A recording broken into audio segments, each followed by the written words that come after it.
네, 지금부터는 오늘 시장 투자 전략 세워보도록 하겠습니다. 자, 어제장 4가지 키워드가 있었는데요. 다 사음절이네요. 전약 후각 먼저 들어가 보시죠. 정말 전약 후각이 됐습니다. 마이크론 실적에 대한 실망감에 예상대로 장 초반에는 반응이 싸늘했었는데 후반으로 갈수록 낙폭의 상당 부분을 만회한 채 마감했던 그런 코스피 시장이었습니다. 역시나 장중에 외국인이 현물을 많이 담아줬던 영향이 클까요? 그 매수세가 어제 동일하게 삼성전자나 SK하이닉스 같은 반도체 업종에 집중이 됐습니다. 자, 구체적으로 한번 들어가 보면요. 반도체 업종의 주가가 쉬어갈 때 화장품, 음식료, 자동차, 그리고 전력기기 같은 기존의 주도주 내에서 순환매 랠리가 이어지는 국면이 연장되는 모양새죠. 업종별로 한번 보면요. 자동차 같은 경우에는 현대차가 4거래일 연속 상승하면서 신고가를 보이고 있고요. 또 기아를 더불어서 화신과 SL 같이 부품주 단에서도 상승세 포착이 됐습니다. 화장품도 그 전거래일과 동일하게 OEM, ODM 위주 기업들 약진과 더불어서 시술 쪽까지도 한번 확인을 해볼 수 있었고요. 그리고 전석 전력은 화장품과 마찬가지로 연속적인 상승세가 나오고 있습니다. 끝으로 오랜만에 보시는 항공주죠. 해운 운임 상승과 더불어서 항공 운임도 상승을 하고 있습니다. 해상 운임이 치솟자 화주들이 항공 쪽으로 옮겨가면서 항공 화물 운임이 함께 상승하는 풍선 효과 때문인데요. 대한항공은 기관의 대량 매수와 함께 3거래일 연속 오르면서 최근 3일 동안 무려 10%가 넘는 상승세를 보이기도 했습니다. 자, 이렇게 최근 시장을 보면 결국 성장주가 쉬어갈 때 그 안에서 화장품이나 음식료, 또 전선, 전력기기 등의 순환매가 계속되는 모습을 볼 수 있었는데요. 끊이지 않는 관심을 받고 있는 화장품을 오늘의 첫 번째 주제로 골라봤습니다. 자, 정말 K뷰티 성장세가 무섭습니다. 이렇게 관심이 계속되는 것도 이해가 되는 게 우리 화장품이 미국과 유럽, 동남아로 저변을 확장하는 데서 이제 넘어서서 이제는 그곳에서 입지도 굳건히 다지고 있는 상황인데요. 미국 시장에서 수입 화장품 가운데 점유율 1위를 차지한 겁니다. 여러 나라 가운데 미국향 수출 성장세가 증가하고 있었다는 건 알고 있던 사실이지만 미국 자체에서 점유율 1위를 차지한다는 건 상당히 고무적인 기록이고요. 특히 또 미국은 글로벌 뷰티 시장 1위라는 점도 의미가 있지만 전통 강자인 프랑스를 제쳤다라는 데 큰 의미를 더해볼 수 있을 것 같습니다. 자, 이런 성장세에 미국의 대표 이커머스 기업인 아마존이 또 가만히 있질 않았죠. K뷰티 셀러를 확대하기 위해서 대대적인 지원에 돌입을 한 건데요. 어제는 또 아마존이 한국 콜마랑 손을 잡고 아마존 K뷰티 컨퍼런스를 열고 K뷰티 셀러를 향한 러브콜을 보내기도 했습니다.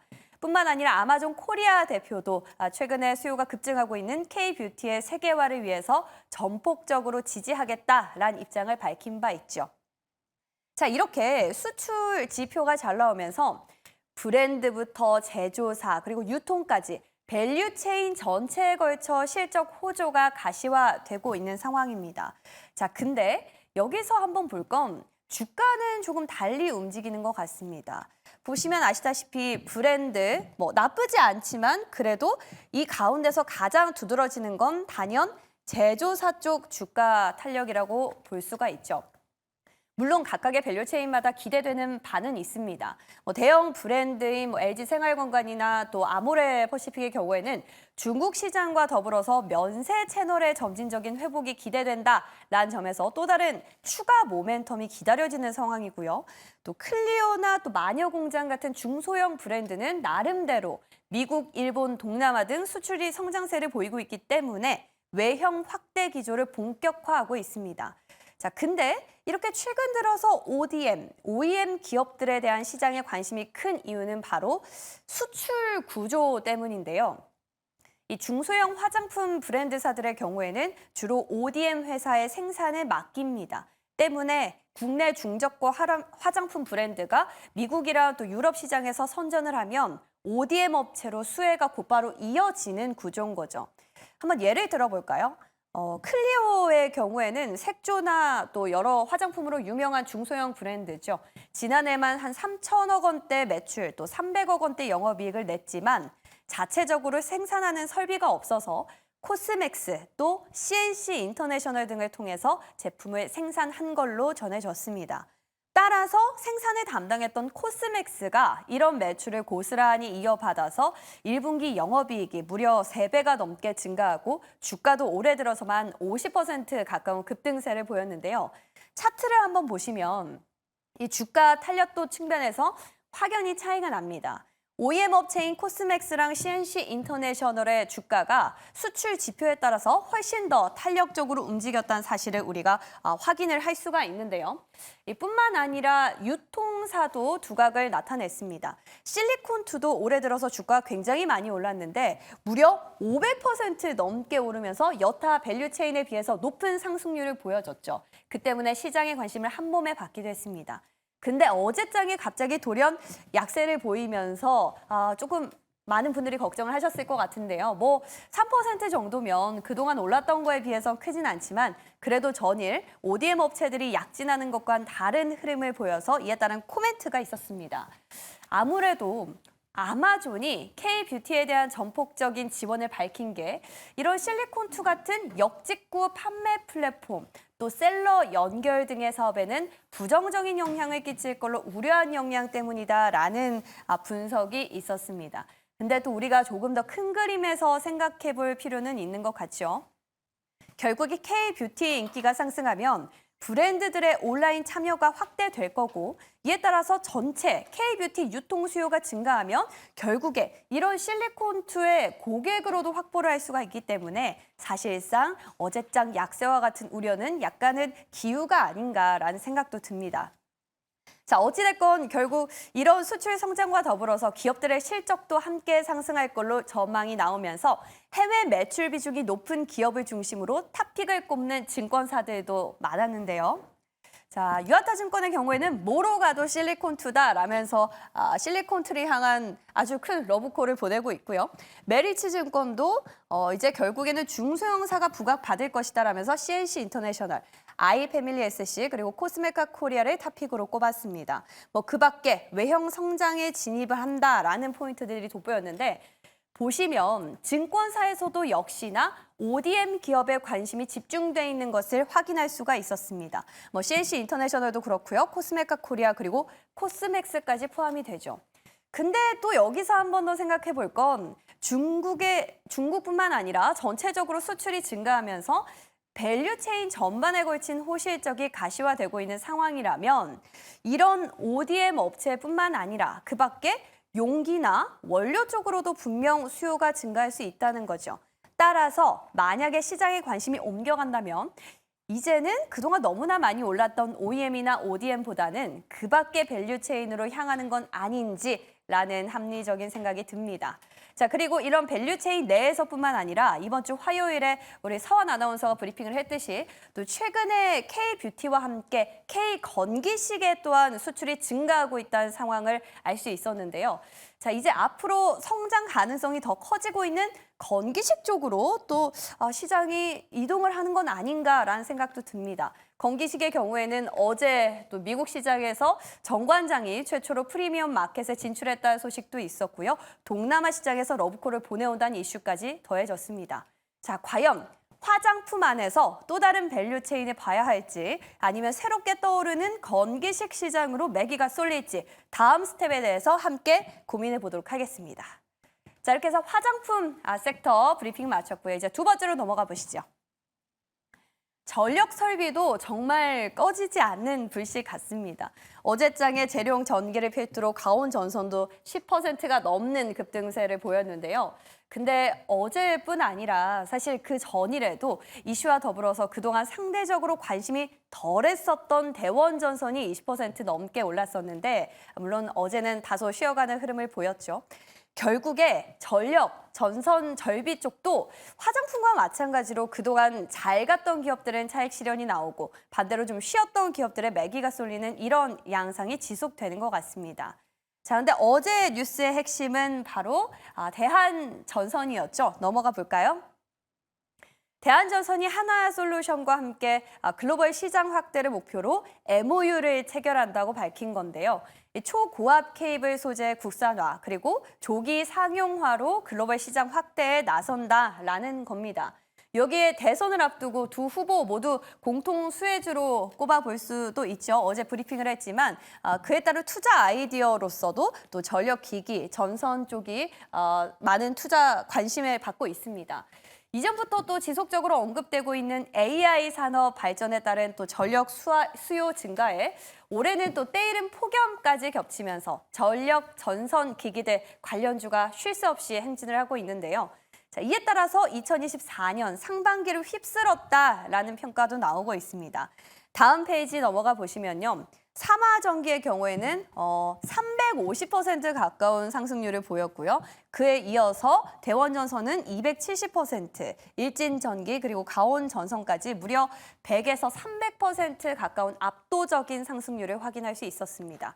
자, 이런 시장의 관심과 더불어서 증권사에서도 전력 인프라 관련 기업들의 수혜를 예상하고 있는데요.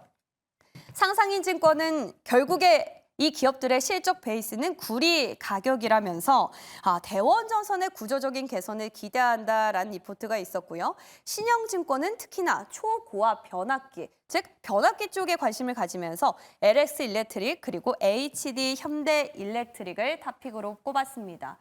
자, 이렇게 최근 시장의 관심도를 보면 변압기 쪽에 있는 것 같은데 또 그러다가도 다시 이슈가 나오면 전선주들이 강세를 보이고 이렇게 반복되는 양상을 역시나 확인할 수 있었습니다.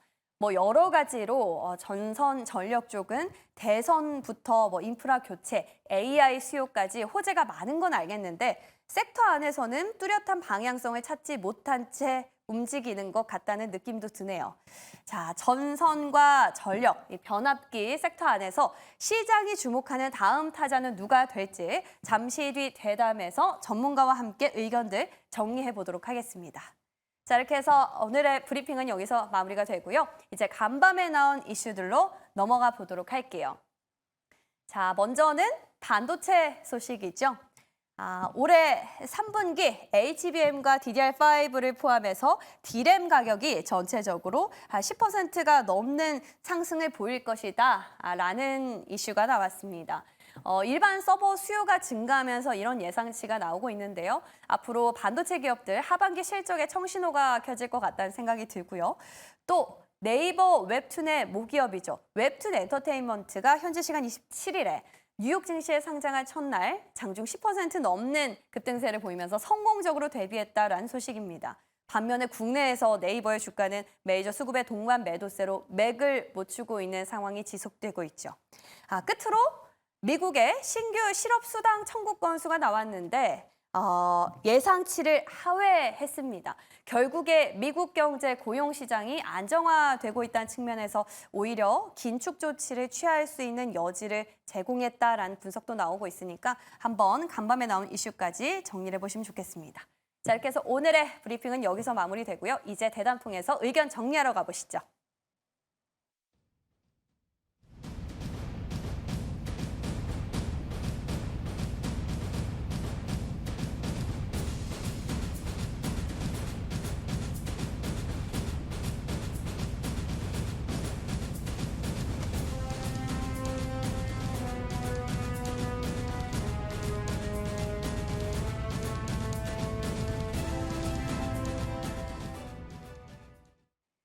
네, 오늘 아침은 이 두 분과 함께합니다. M인베스트먼트 이주연 대표, 하이투자증권 스마트PB센터 이화진 과장 어서 오십시오.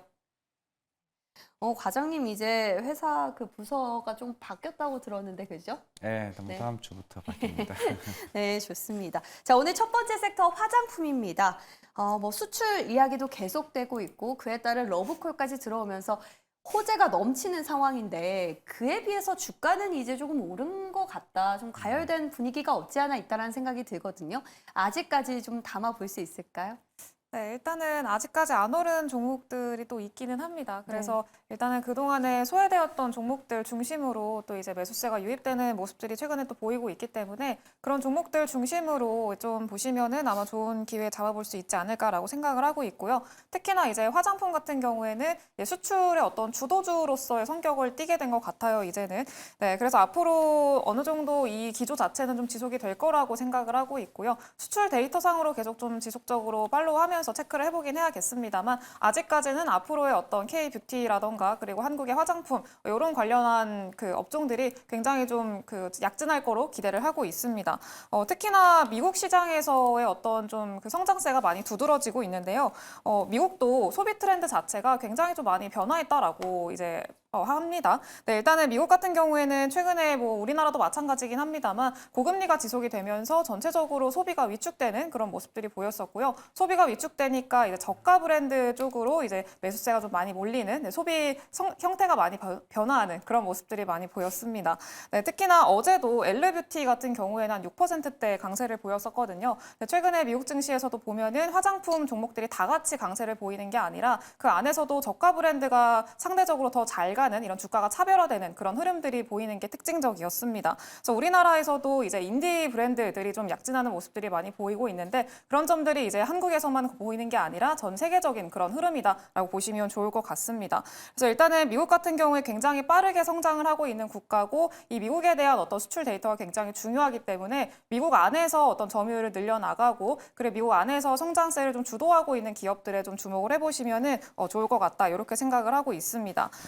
그리고 추가적으로 또 방금도 말씀을 드렸었지만 이게 언제가 고점일까 이런 거에 대한 고민을 최근에도 굉장히 많이 하실 것 같은데 일단은 수출 데이터를 매번 좀 체크를 하시면서 이런 수출 데이터상으로 좀 꺾이지 않는지 성장세가 꺾이지 않는지 이런 것들 좀 중점적으로 체크를 해보시면서 가다 보면은요 일단은 이렇게 단기적으로 봤을 때는 좀 충분히 좋은 결과 있을 거라고 생각을 하고 있고요. 이 안에서도 계속해서 좀 순환매가 돌고 있기 때문에 그 안에서 소외된 종목들 잘 추려보시면 좋을 것 같습니다. 네, 미국 비중이 높은 기업들을 주로 찾아보자. 아직까지는 덜 오른 기업들에 대해서는 주가 상승 여력이 충분하다라는 평가인데 저도 굉장히 고민을 많이 했거든요. 근데 최근에 올랐던 기업들 보면은 OEM, ODM 그리고 유통 쪽 실리콘2 정도로 좀 좁혀지더라고요. 네. 그렇다면 밸류체인 전반에서 남아있는 거는 용기나 원료 그리고 브랜드 자체 쪽, 대형 브랜드도 포함이 되겠죠? 이런 쪽일 것 같은데 어떻게 생각하세요, 과장님? 아마 결국에는 지금 실적이 굉장히 높은 애들 위주로 가지 않을까. 아마 우리가 1분기 때 실적 발표를 뜯었을 때 아마 실리콘투 실적 발표가 나간 이후에 완전히 그 화장품 내 색깔이 굉장히 바뀌었습니다. 그러면서 이제 북미 쪽 이제 수출 데이터가 나왔고 아마 이번 6월달 데이터가 좀 굉장히 중요할 것으로 보이고 있는데 물론 지금까지는 10일자, 20일자 데이터가 나왔었고 실질적으로 지금 올해 1월부터 4월까지 이제 북미 시장에서 프랑스랑 캐나다 이제 경쟁 국가이긴 하지만은 한국이 이제 그 데이터를 넘어섰습니다. 프랑스를 아마 그게 아마 이번 2분기 실적 때 고스란히 좀 녹아들지 않을까 좀 생각을 하고 있는데 물론 우리가 이미 1분기 때는 사실 컨센보다 2배 이상의 성장을 나오면서 주가가 계속 꾸준히 올라왔었죠. 왜냐하면은 시장에서 그렇게 유통 채널이 이쪽에서 그 수수료나 이게 굉장히 이렇게 많이 나왔었나?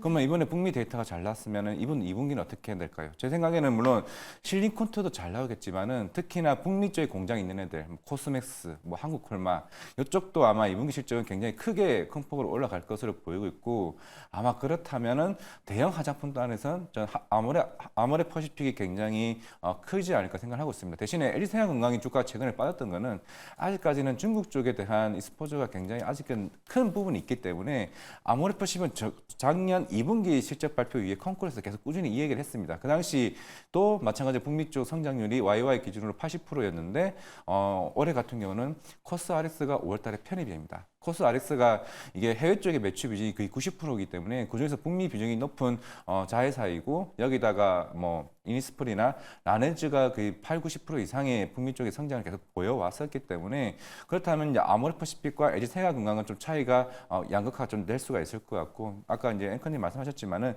아마 이번 2분기 실적도 결국에는 기존의 대장주였던 애들이 이제 피크아웃이 아니라 더 위로 올라갈 수 있는 모멘텀을 오히려 더 자극받지 않을까 생각을 하고 있습니다. 네.